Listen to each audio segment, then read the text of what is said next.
Alrighty, we're on. This has taken me 3 times to get it right. How we doing?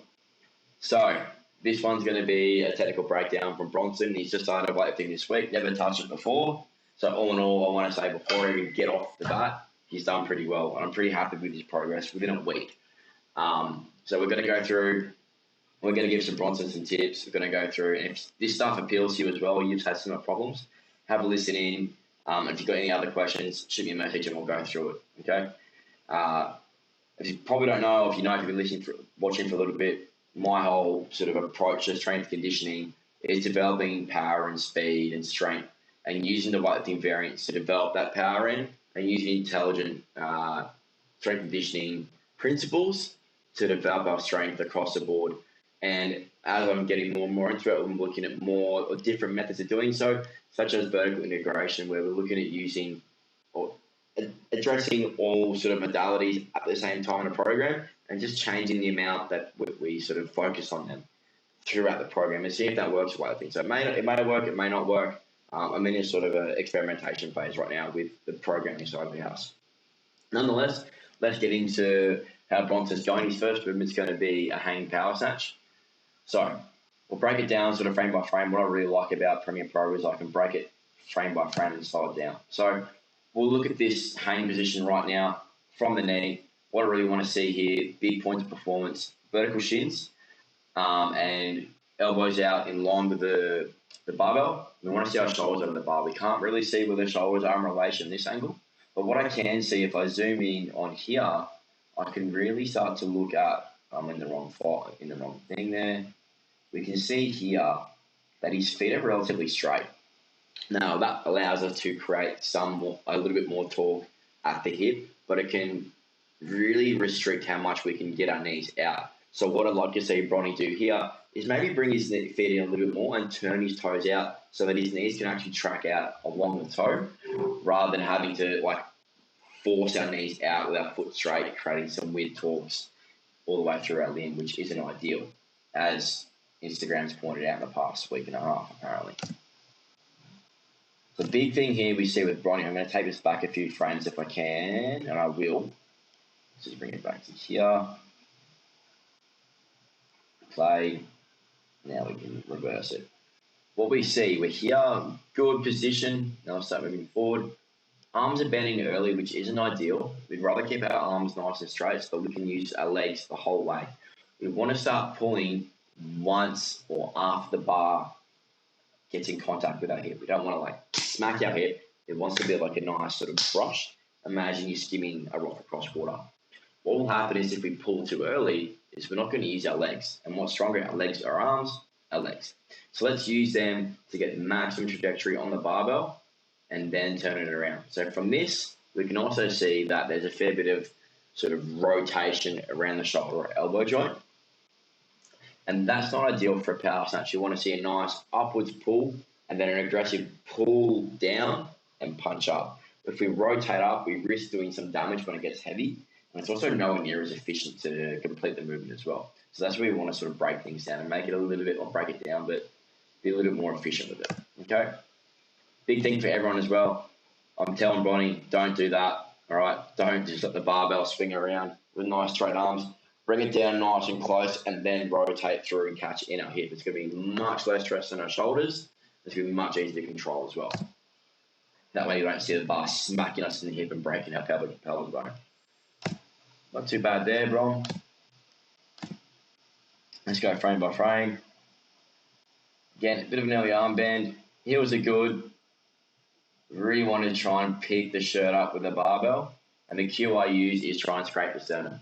So the next video we've got, that's the same one there. Let's move on to this video here. Now, I've already zoomed in on this one because this has been my third time trying to get this screen recording to happen. Funnily enough, it's finally happening. And I'm actually learning to do it better, which is maybe a good thing. Anyway, let's go forward. That hang position. So when we break down from that hang, the first movement we want to see is just knees. We see Bronson's shoulders are forward. I'd rather see those shoulders back here so there's a nice straight line, sort of dipping up and down. Imagine that we're up against a wall or a door frame. Knees go forward, knees flex, knees extend, knees flex, knees extend. Nothing else changes. Okay? So now you can sort of see you sitting a little bit behind the barbell. We'd rather see your shoulders over the bar more and the bar just hanging down naturally, with our lats creating the stability and keeping it nice and close, rather than trying to put the bar there. So that's not a bad position there, but this is the story that I want to show. Look at how far that barbell gets. This is what happens when we try and pull the bar up with our arms, rather than shrugging and actively pulling ourselves down. So we want to keep it nice and close, keep that bar and body system as close together as possible so that there is less variance as possible. Not too bad. This one will be interesting. We'll see what happens or what can happen when we really use our arms to pull through. We sort of lose control of the bar and it tends to roll forward. The barbell's got into a good position in the first rep, so we know it's not necessarily a mobility problem. It's more a motor control problem or a pattern problem, motor pattern problem. Moves forward. And this is what can happen when we try and sort of push the bar there and use our shoulders to support the bar. It'll end up being in front of us. We want to actually use our shoulder blades to come through and rest on each other on our back, and then use our lats to stabilize our arms overhead and rely on the bony structures of our arms to take the load, rather than trying to sit here with our shoulders up, holding up here, because we're only going to be in front. When our traps are up, it's much harder to get our arms behind our head. When we relax our traps, we can get further behind our head and it's much more comfortable. Okay, so that's a big one as well if you're struggling to get the barbell in the right position overhead. Yeah, knees back, good. Swings out, and again we can see he's got the ability to hold the bar in position. Just that second one was a bit of a misgrooved rep. Cool. That's enough of that. Let's move on to this next one. So this is a segment snatch pull, and we've got some a pull at the top. So we've got pauses in each position. This is going to be good to actually look at his start position as well. I'm zooming in a little bit more on this one. I'm going to go down as well. There we go. Cool. So that position there, hips are a little bit low. I'd like to see Bonnie's hips a little bit higher. And we can see in here on this leg here, you can see it there. His feet are quite wide. We want to try and bring his feet in as a starting guide, maybe on the inside of the knurling, and then play around with that as we get better. Let's start with the basics with beginners. Let's not try and put an advanced lifted technique on a beginner. Let's get and tick off the right principles, the basic principles first, and then as we see asymmetries or sort of individuality with an athlete, then we can change and play with that. So from there, push the floor away. Pause at the mid-shin. So this is a very slow-mo one, so this may take a little bit more time. Try and speed it up a little bit. So there, at the knee, not too bad. I'd like to see the knees back a little bit more and shoulders over a tiny bit more. Speed this up a little bit more again. That position there, we don't want to think about really sweeping the bar in. We just want to think about keeping our shoulders rising straight up and keeping that bar under our shoulders or our shoulders in front of the bar for as long as possible. Now from there, what will happen is we will slowly come through and our hips will come to the bar. We don't bring the bar to our hips. Okay? If we bring the bar to our hips and smack it, we're more likely going to bounce off our hip and shoot out and around. That's good there. Nice tall. Just drifting out a little bit more. So we want to try and keep it nice and close for as long as possible. Sweet. So there's a slow-mo done. Again, same start position. Let's try and change that a little bit. Not too bad. Again, you can probably see he's using his arms more than he needs to. Let's really think about using our legs and driving that floor away as hard as we can.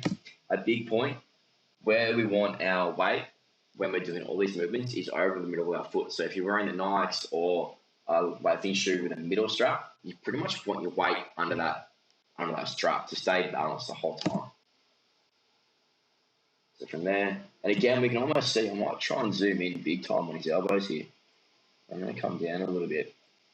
Elbows look like, I could be wrong here, they're pointing back behind the rear wall. I really want to see those elbows or the arms internally rotated so that the elbow points along the line of the barbell. What that does is it puts us in a better position to actually pull up. If we're back, as soon as the elbows are pointed back, as soon as we pull up, our elbow and shoulder is going to rotate and the barbell is going to get away from us. We want to stay nice and close, get it up nice and tall. And then when we reach that point where we can't pull up anymore, that's when we actively pull ourselves down and under and punch that bar up. Cool. And we're going to go on to the next drill. Similar drill, and as we can see, I've zoomed in big time here, so let's zoom out a little bit and readjust. Cool. Let's fast forward. So this is another way we can look at that sort of start position. Move that across and zoom out a little bit more. Cool. So just see these actively sweeping the bar back in rather than just raising up and holding that position.